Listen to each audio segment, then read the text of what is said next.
How you doing? Today's rather uncomfortable topic is deadly emotions. Now, I'm walking through this myself. We're journeying together, so there's no judgment on the Echo Circle platform. Now, I wanted to talk to you guys about a recent giving up of coffee. And if you even mentioned giving up coffee like the specialist did last week to me, I arc up. I get angry.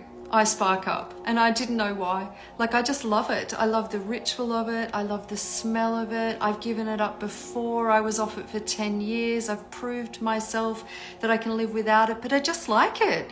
And she suggested kindly, and I did arc up about it, to give it up. And I thought, I'm going to give it a try. And so I have been off coffee since my colonic. I think I had one the first day, just that there's a little bit of rebelliousness in me. I own that, so you can't judge me for it. And I'm feeling really good. But I got to the bottom of the issue of why I was angry about it, why I was so defensive about it. And it links into the liver.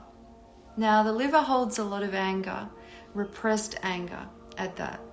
And I have been unpacking this sadness and grief and these emotions that I've mentioned with this recent equinox and this big full moon. It's like it's all coming up out of me. A lot of it is epigenetic. A lot of it is things that I didn't know were there, because your body, your skin as your largest organ, is directly linked to your subconscious mind. So a lot of the healing work that we're doing, we need to stop, slow down, be still, and figure out the patterns. Now, I thought I'd speak to you about some allegories and some metaphors that I see within the Bible and the scrolls, just so that you can see what I'm talking about and why I perceive those books to be metaphysical books, and they are written in codes. They are written in patterns, and if you can see the patterns, you will see things with a much more expanded state of consciousness. Now, okay, so deadly emotions. I have 2 authors to check out if you want to read about this. I've worked on a lot of clients recently where their skin is literally weeping. And so the sadness and the rage and the anger that's trapped within them hasn't had the voice to be released. Everything's chogged up. And that's easy to spot, and a lot of doctors will give up on that. But thank goodness we have a few conscious doctors, and 2 of them that I'd like to mention to you today are, whatever doctor they might be, is Gabor Mate, and I'd love you to read his book called Repressed Emotions.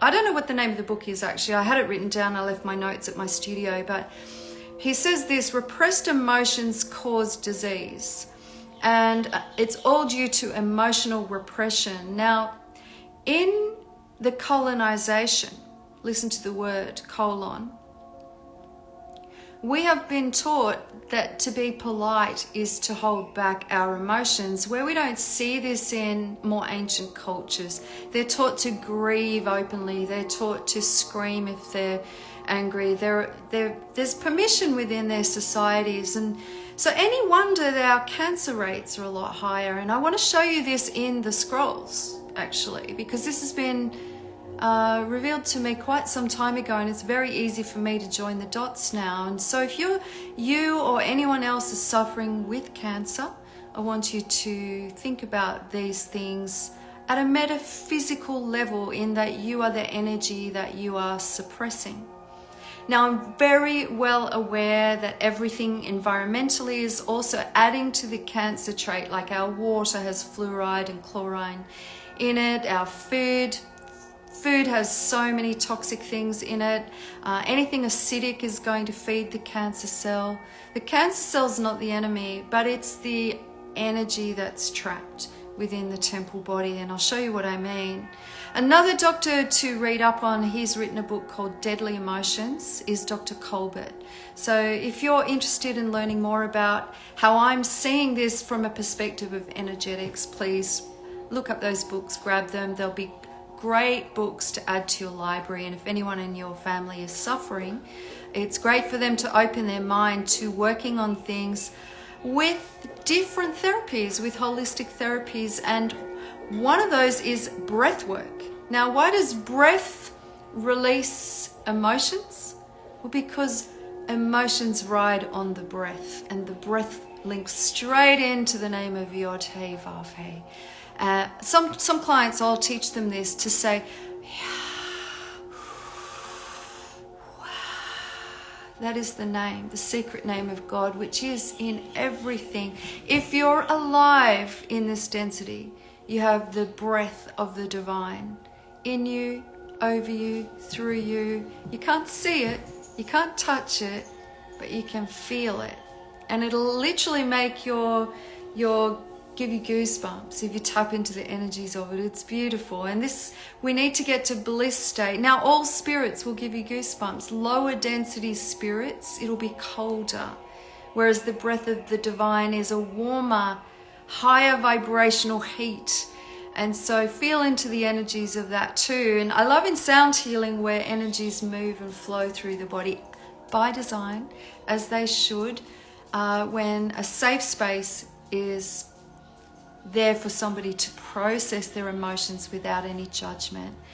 And I think this is where religion has failed us yet again, because there's so much judgment. I want to show you a few things that I've noticed about the covenant or the law or the ark. Now, ark means light, right? Ark means light. So we've got a few different arcs in this allegorical stories in these books that have been hidden and used by priests to keep you trapped in judgment. So just bear with me. But when the Ark of the Covenant was stolen by the giants, they got sick. They got cancer. And how do I know this? Because they were commanded to give the Ark of the Covenant back with 2 images made out of gold. Now, gold is your highest vibration of consciousness. And the tumors always baffled me that they had to be made into a little image and given back from where they stole the Ark of the Covenant from, which was supposedly the Israelites. Now, they also had to make tumors of mice. Now, bear in mind that all of these ancient scrolls have been translated and a lot gets lost in translation. So I want to show you something that I've noticed today. Let's just call the mice rats. Yeah? Okay, rat and tumor. These were the 2 things that they had to send back as gifts, as little golden, graven images given back to where they stole the Ark of the Covenant from. Now, a lot of you have been taught that the Ark of the Covenant held the do-nots. Maybe it did, but the original Ark held love abundance, which is meant to be your sacred spirit energy. And you remember that when you leave your body. Anyone that's left their body and gone to higher dimensions will tell you that everything here is just a shadow and everything up there is love, love, love, love, love, love, love. To evolve, which is love spelled backwards, is climbing up Jacob's ladder and getting back to your original state of your soul state. Your soul is love. In this dimension, we're upside down and we're working out how to get back to a state of love, which is the highest vibration. So the people who did not die in 1 Samuel 5:12, they didn't die for stealing this Ark of the Covenant. They got tumors. Now ask yourself, why tumors? Have any of you suffered with tumors? I have. I've had tumors in my womb, surprisingly. Not surprising for somebody that suffered sexual abuse to have tumors in the womb. Lower vibrational densities that are separate from love. Now I want you to just ponder this, no judgment. Don't have to come into agreement with it. We're just discussing things here as loving adults, exchanging information, and I'm unpacking things that I've noticed as spiritual patterns. So is being untapped from love making you sick? Well, I believe it's made me sick. I even got sick on the weekend after my colonic. I was unpacking fears that I didn't know that my subconscious mind and my organs were holding. I had a little tune-up. I literally released some shit, and I'm going to go back this Sunday for some more, because this temple body is at the stage where I'm really tired of the shit. Are you? I'm really tired of holding energies that aren't my divine birthright. And I want to manifest from the highest vibration, which is love and bliss state. And I know that that is my inheritance. So have a look at the word rat back to front now. And I want to show you a few fractals that I have unpacked. It spells tar. And yes, my friends, you are in a body that's made of earth or tar. And in scrolls, it's often referred to as pitch as well. My dog's trying to get outside. I'm just going to keep going. No distractions. He can wait. Hopefully he doesn't need to go do a number 2 Izzy's as well. So pitch is another word for earth. Now, a few months back, I spoke to you about the body literally being translated in etymology as a jug, as a pitcher. A pitcher. And pitch is also a word for vibration, for sound, right? So when you're in earth density, you're in the pitcher or the urn, and we're all here earning a living. An urn is a death state, right? Unless it's holding living frequencies. And I think this is what we're shown in Christ consciousness, is to have a new pot to hold the new divine energy that's coming in. Surely humanity have never been at this level of consciousness in the last few generations. Not even Noah. Because Noah also built his ark with pitch. And wisdom, represented by this beautiful dove, had nowhere to land on earth. So wisdom is about to pour into your pitcher, or your tar, or your pot, or your urn, or your beautiful body, if you can shift out the deadly emotions that are making you sick. Now, fear is death. Love is life. That is what was in the Ark of the Covenant. There are many, many strains of thought. Some think it's high-tech. Some think it's a crystalline thing that activates and connects you to the divine. But I think it's all a reflection of what is wired within you. It's your heart connected and synced to your gates, your divine gates, your third eye and your pituitary gland. These are the gates that connect you to the divine. If everything else is unblocked and running with the spirit on the breath, using love, bliss, courage, all these higher vibrational emotions. Now Moses too was put into a basket. His whole life was about the sea of reeds. He didn't cut through the Red Sea, he cut through the sea of reeds. Now Christ is shown as a reed. If you study Rumi, the mystic, Rumi talks about the reeds. I'd love you to pull up some of his poems and send them to me that have reeds mentioned. It might blow your mind. But mystical people know that reeds have breath blowing through them. And you need to be that reed, that living reed, or that golden energy reed, to have breath, or the Yod-Heh Vav-Heh, blowing through you. You were created for that by design. So Moses was also woven into a basket of reeds with breath through them. They're hollow reeds, right? They are straight. They bend with the wind. They're flexible. They're not stuck in their old ways. They're flexible and they're living things. And the breath, you make as a sound healer, you make a flute out of a reed and you blow your breath through it. Holy breath, beautiful breath, loving breath, healing breath blows through the reed. Now, these reeds were woven for Moses' basket and held together by, guess what? Tar and pitch. Tar and pitch. A vessel to protect a level of consciousness that would rule. Did he rule? Yes, he did. And in his time, people weren't baptized into Christ. They were baptized into Moses. Ask yourself why. It was a level of consciousness that earth could receive at that time. And we are climbing higher. So now I sense we have Christ consciousness flooding in to those that are willing to have their temple bodies elevated, activated, changed, become a new creation, get to crystalline state, which is original state. It's original state. Christ is crystalline in his new body state. He came into three-dimensional density to shift your ta, to shift your pitch.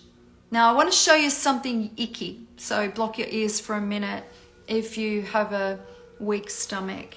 But we're talking about this being a very low dimensional realm ruled by rulers that are so unconscious that they are cannibals, that they rob, steal, kill, destroy. And look at what I found. Let me just find it. In Isaiah 66:17. And so these rulers prophesied about for our time now. Isaiah is a book for now. Those who consecrate and purify themselves to enter the groves, which is a beautiful garden, following after one in the midst who eats swine's flesh, vermin and rats. Now think about this. When I'm speaking about the vessel being the tar, rat spelled backwards, I don't think this is any coincidence. They will come to an end altogether. There's a promise to you from the divine, from prophet Isaiah, because these are empty pots that need to eat the density of your pot, or any pot that's trafficked or sold, even though they be running in fear, because that is the density that matches these empty ones. You see, the demonic loves fear.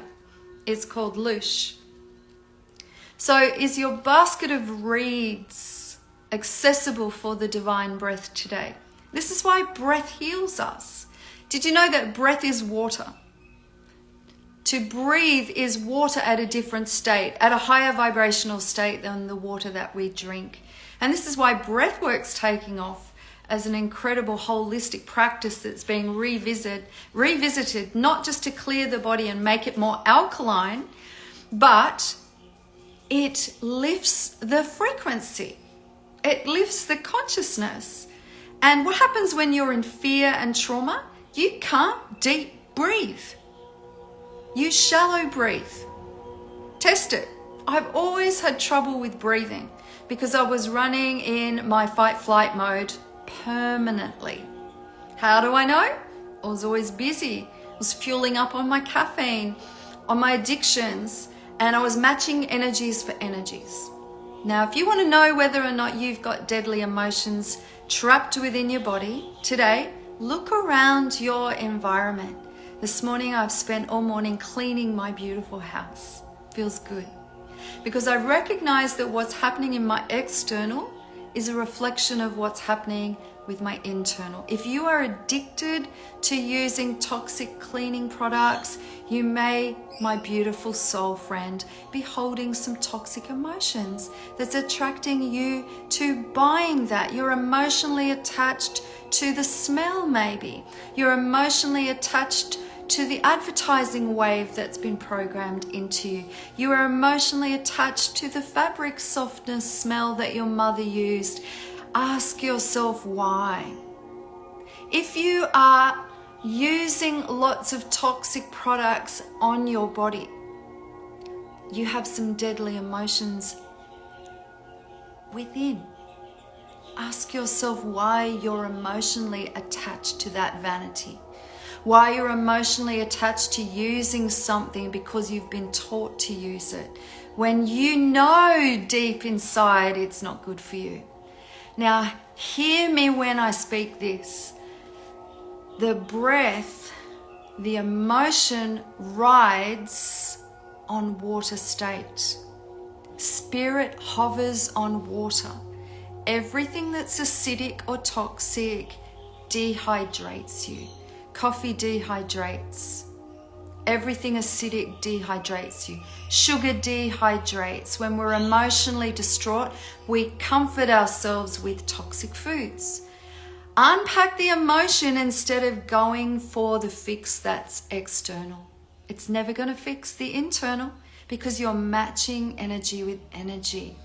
When you're spraying yourself with toxic perfume, ask yourself, what am I covering up? What stink am I covering up? How was I so easily programmed? What deadly emotions am I holding within my ark? Your ark is your light being. You're a light being. And the waters within your matrix are what the spirit ride upon. Don't dehydrate the waters that are holding the energies of the divine. You are shrinking self when you're being called to expand your light field. You're being called to jump into the expansion of love. Nothing can hold love. The lid has to be off. That's why the old temple was a tent with a door open, because love has to come and go. If you trap love in, those of us that have been in a toxic relationship know that narcissists try to lock you in and cut you off from loving anyone else. They smother your love, and guess what happens? You look in the mirror and the love's lost. You know I'm speaking truth here. And so I'd like to think of this. Think of your body as a tent. Your skin is just the organ that's holding the frequency of the emotions that you are allowing there. You are the tent of the divine. With an open heart space, that's the door. You are the pitcher, you are the jug. That's why we call these jugs in a crass kind of way, because they are the mountains that guard the heart space. And the heart space should be wide open for love. And you are the pitch of Mother Earth. You are made in her image. You are made in that element just for this spiritual journey, just for this lesson that you chose before you fell into this denser state. It's amazing. Now listen to Ecclesiastes 12, 6 and 7. Or ever the silver cord be loosed, or the golden bowl be broken, or the pitcher be broken, at the fountain of the wheel be broken at the cistern, then dust shall return to the earth, as it was, and the ruach, which means spirit, shall return to Elohim who gave it. You see there, in this ancient book, you're being told that your silver cord, which is your astral cord, is connected on the inside of your umbilical cord. You are on loan to your parents. You can hear it in the word, your parentals. You're on rent to them. You are connected to the Most High through your silver cord. You are silver and gold as these emotional frequencies from a heavenly state. Your astral body is connected to the divine. Nothing can cut you from that.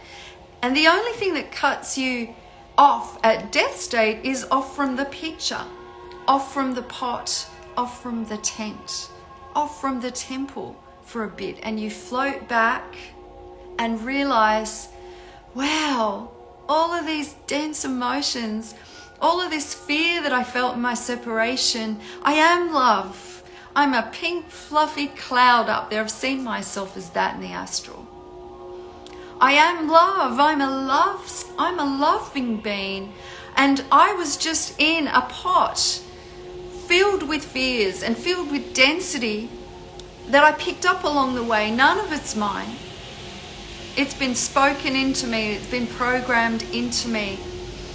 I'm matching the energies of entities. I'm matching the energies of those that harbor fear, the fearmongers. I'm matching the energies of relationships that couldn't manage their deadly emotions, and so they spewed them onto me. And in my innocence, I took a lot of that on, and it's not mine. I'm flicking it off today.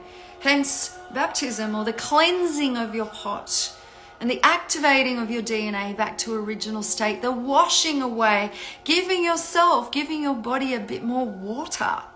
Spirit hovers on water. Now, emotional feelings are your water state. So my question is today, are the emotions that you're holding today feeding fear or feeding love? What happens inside of you is a result of what happens to you, but you don't have to hold it. So I'm going to finish today with 5 little tips, and I love you. And if this challenges you, that's okay. But cancer requires being fed with sugars, acidic things, and toxic emotions. So I'd like you to program yourself for a new higher capacity, a new higher vibration. If there's anything or anyone that you hate today, I want you to ask yourself these questions. 1, what was the situation that made you upset?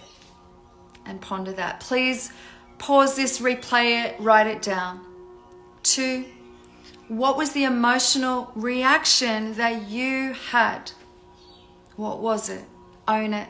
Face it head on. Face the fears head on. 3, why did you have these emotions? Why? Ask yourself why. This helps the subconscious mind find the answers and bring them to you. When we ask ourselves why, we program the subconscious mind to vibrationally attract the solutions. You're an amazing computer bank. 4, when was another time where I felt similarly? So I got to my coffee story earlier and I realized, oh wow, after going on weekends to my father's place, which were very, very unsafe, and trying to protect my little sister, Mum would take me out to a coffee shop and just try to make it a treat. And so I had this association of happy times and loving times and joyful times in a safe space associated with an addiction, which was for me coffee. And then I met my husband, as I mentioned, at a cafe. The first man that I could trust, that loved me unconditionally, warts and all, before I was healed. He loved me back into a space, a safe space to heal. And I met him at a coffee shop. And so once again, intelligence has observed and witnessed the pattern, the sacred geometry of, wow, there's an unconscious association with coffee, an addictive, acidic thing that makes me feel safe and loved. Do you see what I mean? So if you want to jump into my Pathways program, there's a recorded one there for you if you don't do groups, but if you love groups, I'd love to have you in the next one. It's in my bio, and we discuss these sacred patterns there and how you can recognize them, because expansion of consciousness will see beyond the now, but not live in it. You'll keep your sacred energies here. You're just witnessing what happened in the past, bring it back and going, oh, that doesn't serve me anymore. So your step number 5 to finish off for today's little chat, and it's just a little chat because we could talk so deeply into these things, is this: what does this event say about you? What is your programming? How are you programming self? And if you can unpack those 5 things today, you're quantum leaping. I love you, and if you need some help, jump into any of my courses. My 9 weeks course helps you recognize attachments, addictions. It works with food, exercise, mindset, manifestation, somatic healing. I would love to coach you. That's an affordable way to do it. $297 only. And I'm offering 3 people a free colonic. Because it's working for me. A free colonic, which is worth $180 for 3 people that jump into my program this month. So I'm going to put the names in a hat, and draw them out and announce them on my social media. So if you know someone that needs this, gift it to them. Gift it to them. If you're in Sydney, I'm offering you a free colonic if you jump into my 9-week program. So the program then, 9 weeks of coaching for less than $100. Come on guys, love yourself that much. Jump into my Pathways Finding Forgiveness, because I think you'll find that you've tethered your sacred energies to a perpetrator, which is a lower vibrational being. And to cut energetic cords means that you activate your silver cord. And if you are really ready to invest in yourself and spend some money on yourself, I want to be your coach. I love teaching this stuff. I love holding space for it. So if you feel ready, hit me up in any capacity. I love you, and I hope this helps you love yourself just that little bit more. You are the ark. You are the light being. You are the Merkaba. You have access to heaven now, but heaven has no room for fear. You cannot take fear to heaven. I love you.